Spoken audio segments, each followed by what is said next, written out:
Je sais que tu as cliqué sur cette vidéo par curiosité, mais aussi par espoir. Tu aimerais enfin trouver des informations utiles et qui t'aideraient vraiment à trouver des clients en tant que photographe. Spoiler alerte! Cette vidéo ne va pas t'aider si tu n'y mets pas un minimum d'effort dedans. Alors ne te contente pas de simplement la regarder et de mettre un pouce bleu, mais va plus loin. Attrape un carnet de notes, ton plus beau stylo. Vas-y, j'ai mis pause pour toi. Tu peux même choisir la couleur de ton stylo.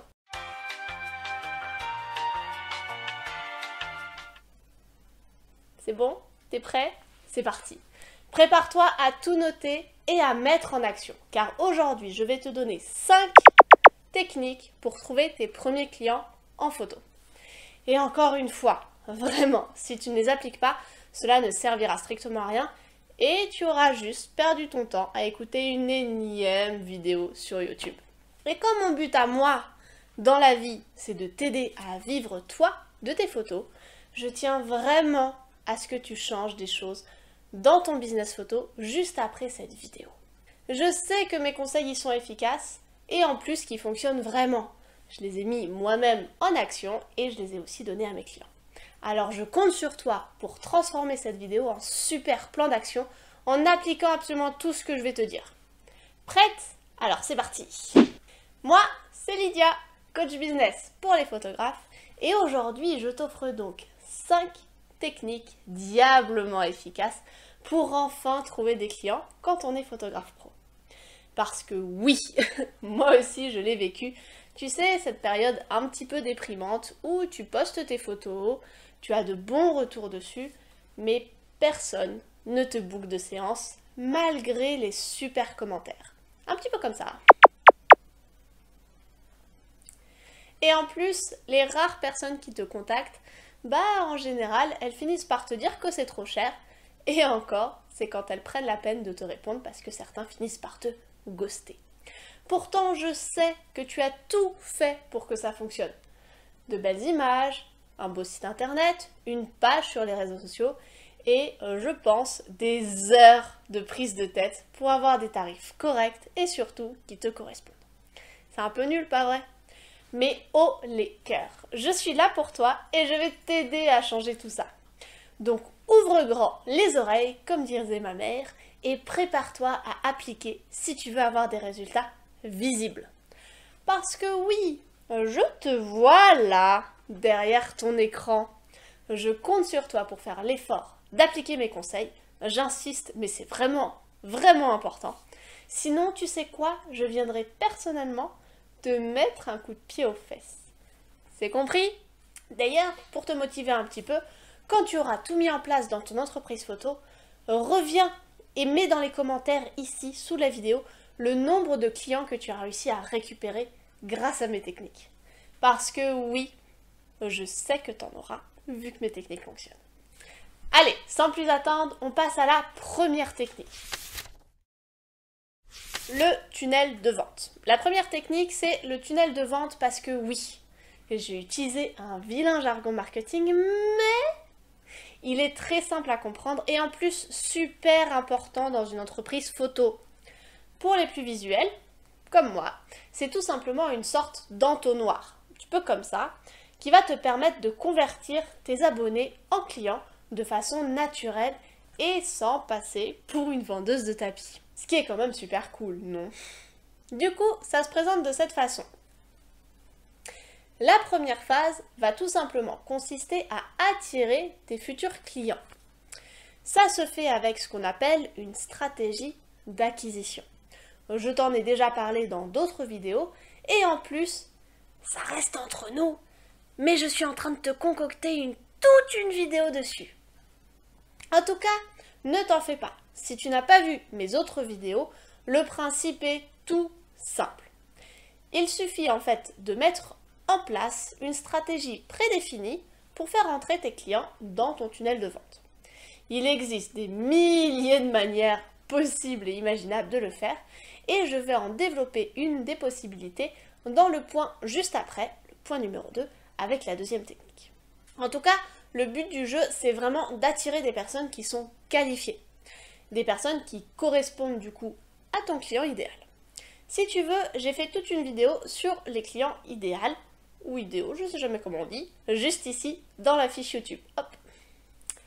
Une fois qu'on a en tout cas attiré nos futurs clients, on rentre du coup dans la deuxième phase qui va être d'intéresser ces nouveaux abonnés. Parce que oui, c'est là où tout le côté humain, l'engagement, la discussion, etc. rentre en compte.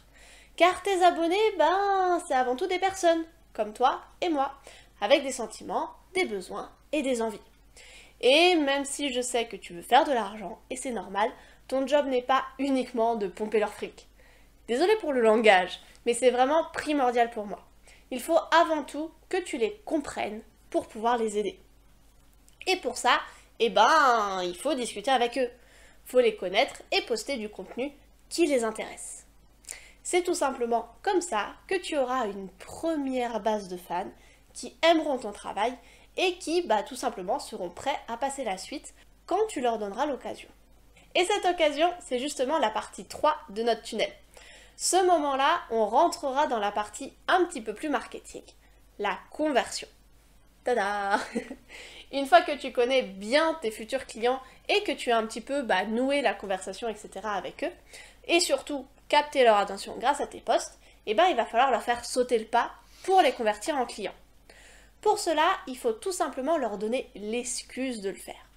Ça peut être fait avec plein de choses différentes. Par exemple, une promotion, un ou plusieurs posts en mode prise de conscience sur les réseaux sociaux, ou encore partager des témoignages de tes anciens clients.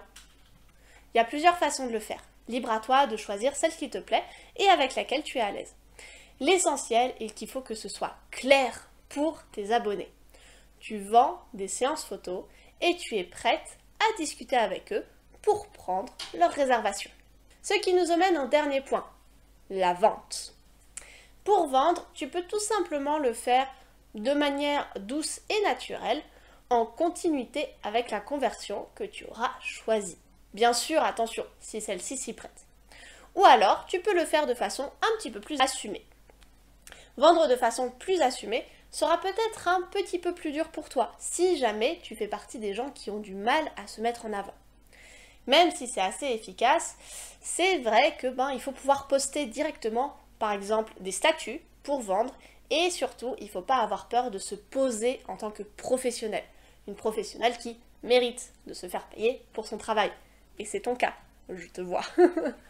Et après, attention, pas besoin de faire de grosses promos ou autres. Tu peux juste prévenir que ton agenda pour le mois prochain ouvre, par exemple. C'est une technique qui fonctionne bien. Vendre, ça peut se faire du coup en douceur et tu n'as pas besoin de devenir une vendeuse de tapis pour y arriver. D'ailleurs, j'aime bien donner la technique secrète à mes élèves de la vente sans vendre, car je sais qu'ils adorent cette technique. Et personnellement, j'en raffole aussi. J'en parlerai peut-être dans une prochaine vidéo. En tout cas, voilà, une fois que ton tunnel de vente est mis en place, tu n'as plus qu'à t'y tenir. C'est super important pour avoir des clients qui commencent à rentrer régulièrement dedans et qui se transformeront petit à petit en clients. D'ailleurs, tu verras que certaines personnes deviendront des clients très rapidement. Ça peut être genre du jour au lendemain, ça arrive de temps en temps. Mais par contre, que d'autres, ils auront peut-être besoin d'un an, voire plus, pour passer à l'action et te prendre une séance photo. Dans ces cas-là, n'hésite pas à faire plus souvent des posts pour les convertir et pour faire des petites prises de conscience comme ça, afin de vendre et de les aider à se décider plus rapidement. C'est totalement ok. Bref, maintenant qu'on a vu comment transformer tes abonnés en clients, on va voir comment les aider à rentrer dans ton tunnel de vente pour faire cette conversion. Et je vais le faire grâce à une des techniques possibles pour faire une bonne stratégie d'acquisition. Alors, c'est parti pour le deuxième point.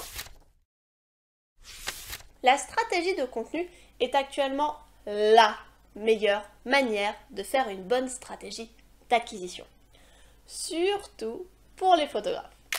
Et oui, parce qu'une stratégie de contenu, ça consiste tout simplement à poster du contenu qui apportera quelque chose à ton client.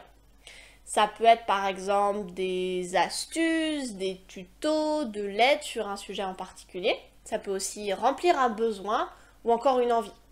Le plus important, c'est de te baser sur ce que tu proposes avec tes séances photos, mais aussi sur les besoins et les envies de tes clients.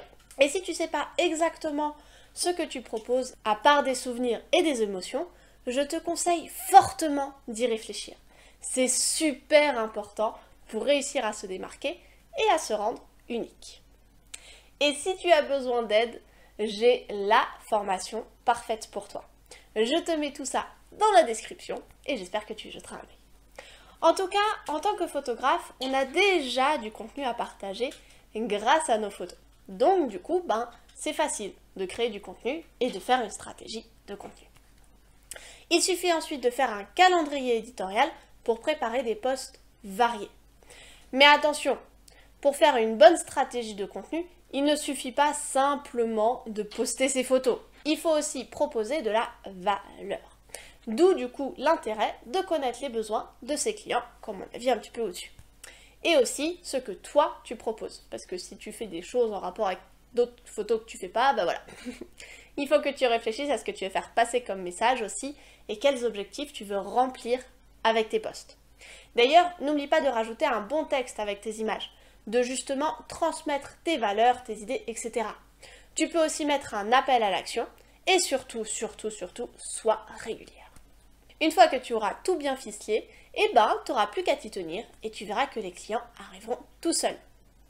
Et si jamais tu veux un petit peu accélérer le processus, je te donne une troisième astuce. Le bouche à oreille. Un petit peu le nerf de la guerre, on va pas se mentir. On te l'a peut-être dit et redit, le bouche à oreille c'est l'outil le plus puissant pour trouver des clients. Petit problème, la plupart du temps je vois que mes élèves, ils ont tendance à ignorer absolument tout de la façon dont le bouche à oreille fonctionne. Comment faire pour le démarrer, pour le booster et surtout pour le faire exploser afin de faire connaître ton entreprise. Je pense que je te ferai une vidéo entière là-dessus, mais en attendant, voilà la base. L'expérience client. Il faut que tu offres à tes clients une séance photo dont ils se souviendront toute leur vie et qu'ils seront fiers de partager avec leur famille et leurs amis. Alors, peaufine bien tout ça et offre-leur plus qu'une séance photo, offre-leur une expérience.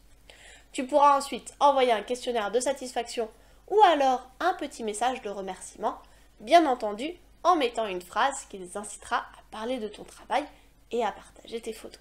D'ailleurs, si tu veux, tu peux aussi mettre l'accent sur des choses en particulier, surtout si tu sais qu'elles touchent tes clients en plein cœur. C'est d'ailleurs le thème de la quatrième technique. Faire du bénévolat est une manière super intéressante de se faire découvrir et de booker ses premiers clients. D'ailleurs, c'est une pratique qui est très répandue pour les photographes d'animaux domestiques. Je l'ai moi-même pas mal appliqué. Travailler avec les refuges pour les animaux et les SPA, c'est une super technique pour trouver des clients. Dans ton cas, si jamais tu fais pas d'animaux, tu peux tout simplement choisir une association qui te parle et proposer plusieurs manières de travailler avec eux. Ça peut être par exemple une journée photo avec des revenus partagés, ça peut être une grosse visibilité aussi dans leur réseau en échange de photos, ou encore mettre en place une collaboration un petit peu plus pérenne avec des contrats, etc. Ça te permettra du coup de faire connaître ton travail auprès déjà de tous les acteurs de l'association, que ce soit les bénévoles, les salariés si jamais il y en a, les adoptants ou alors les donateurs si c'est pas pour les adoptions, et voire même profiter de la réputation médiatique de l'association selon celle que tu choisis. Ça pourra aussi avoir un impact positif sur ton image de marque et du coup ça te permettra d'avoir un flux de clients réguliers qui te contactent. Parce que oui, quand les recommandations elles viennent d'un tiers, c'est encore plus puissant. Libre à toi d'imaginer du coup une solution qui te plaise pour travailler avec l'association de ton choix. Les possibles sont beaucoup. Enfin bref, on passe sur le dernier conseil. Parle de toi. Parle de toi, de ton métier et de ce que tu fais. Ok, ça peut être un petit peu bête dit comme ça, mais oui, en parler est essentiel.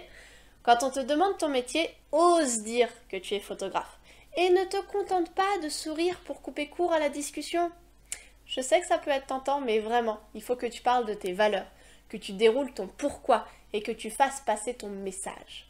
Des photographes, on va pas se mentir, il y en a des milliers en France. Alors n'hésite pas à développer. Tu es photographe pour qui? Tu apportes quoi? Qu'est-ce qui fait que toi, tu es différente des autres photographes? N'aie pas peur de te mettre en avant, vraiment. Ça t'ouvrira des portes insoupçonnées. Wink. Personnellement, le simple fait de parler de mes photos, ça m'a ramené plusieurs clients. Et ça m'a aussi permis de faire de chouettes collaborations. D'ailleurs, je me rappelle que même 2-3 fois, j'ai été démarchée par certaines entreprises qui avaient entendu leurs clients parler de moi. C'est pas beau ça? Alors, même si je sais que c'est parfois un petit peu difficile, parle de toi à ton entourage et laisse ta passion sortir et te guider dans les conversations. C'est vraiment important. Et si jamais t'es un petit peu timide, pas de panique. Tu n'as pas besoin de le crier sur tous les toits H24. Tu peux par exemple totalement te contenter de sauter sur l'occasion quand quelqu'un que tu rencontres te pose la question de savoir qu'est-ce que tu fais comme métier. Et pense aussi à l'afficher sur tes réseaux. Mets-le par exemple dans ta bio Insta, dans ton compte Facebook, prépare une carte de visite à montrer aussi aux gens que tu croises dans la rue, etc. Il y a plein de petites actions que tu peux mettre en place pour parler constamment de ton métier de photographe sans pourtant avoir peur de saouler les personnes que tu côtoies. Et puis, tu verras que ça peut aussi t'emmener de belles surprises. Et en plus, que tu peux même avoir de superbes retombées. Alors vraiment, pense à parler un petit peu plus de toi et de ton métier, c'est important. Et si jamais tu veux d'autres conseils, on se retrouve sur le groupe Facebook, je te mets tout dans la description, ou alors dans la prochaine vidéo. Moi je te dis à plus et bye bye.